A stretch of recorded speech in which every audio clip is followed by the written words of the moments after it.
അപ്പം അങ്ങനെ സുഹൃത്തുക്കളെ, നമ്മൾ നമ്മുടെ ലക്ഷ്യസ്ഥാനത്ത് എത്തിയിരിക്കുവാണ്. The longest name in the world ഉള്ള വില്ലേജാണിത്. സെക്കൻഡ് ലോങ്കസ്റ്റ് നെയിം ഉള്ള വേൾഡിലെ സെക്കൻഡ് ലോങ്കസ്റ്റ് നെയിം ഉള്ള വില്ലേജാണിത്, സ്ഥലമാണിത്. ഓക്കെ, ഞാൻ നിങ്ങളെ കാണിക്കാം, നിങ്ങളെ ചലഞ്ച് ചെയ്യുവാണ്. വായിക്കാൻ പറ്റുമെങ്കിൽ വായിച്ചു. It's A Welsh name.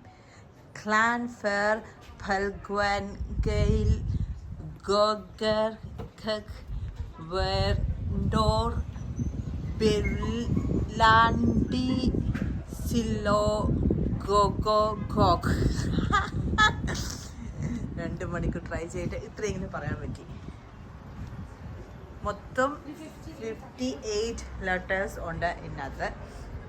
പക്ഷേ ആക്ച്വൽ 51 വെൽഷ് ലെറ്റേഴ്സ് അതിനകത്തുള്ളൂ. 51 വെൽഷ്, ടോട്ടൽ 58